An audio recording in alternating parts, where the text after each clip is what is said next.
अस्सलामुअलैकुम वरहमतुल्लाहि वबरकातुहू। नाज़रीन, हकीम वसीम अहमद आपकी खिदमत में हाजिर है। नाज़रीन, अगर आप चाहते हैं कि आपकी सेहत बेहतर रहे, आपकी दिल की सेहत बरकरार रहे, कोलेस्ट्रोल ना बढ़े, हाई ब्लड प्रेशर ना हो, कोलेस्ट्रोल जो अच्छा हो वो मेंटेन रहे और बुरे वाला ख़त्म हो जाए, ब्लड प्रेशर का ख़तरा कम हो, और अगर आप चाहते हैं कि आपकी हड्डियाँ मजबूत हों, क़ुव्वत मुदाफ़ियत हो, अगर आप चाहते हैं कि आपकी हड्डियों के साथ आपका जिस्म बीमारियों के खिलाफ लड़े, अगर आप चाहते हैं कि आपका मैदा साफ़ रहे और आपके मैदा ताकतवर हो और भूख भी लगे, बीमारियों से बचा रहे, तो आप दोपहर के वक़्त प्याज खाना शुरू कर दें।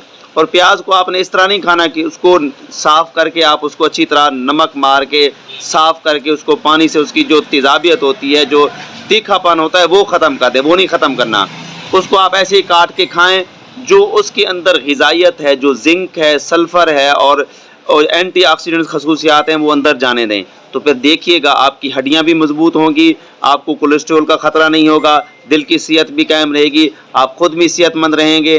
क़ुव्वत बाह में भी इजाफ़ा करता है और हाज़मे को बेहतर करता है और क़ुव्वत मुदाफ़ियत को ये बेहतर करता है। इसको इस्तेमाल करें चंद दिन, आप फिर मुझे बताइएगा कि कितना फ़ायदा है आपको प्याज खाने में। और वैसे भी अगर किसी नई जगह पे आप जा रहे हों, किसी नए शहर में जा रहे हों, वहाँ जाके सबसे पहले आपने प्याज खाना है, तो उस इलाके की जितनी भी कोई बीमारियाँ होंगी, मुतअद्दी बीमारियाँ होंगी, उससे आप बचे रहेंगे। मज़ीद मालूमात के लिए राब्ता करें हुसैनिया दवाखाना एंड पंसार स्टोर से।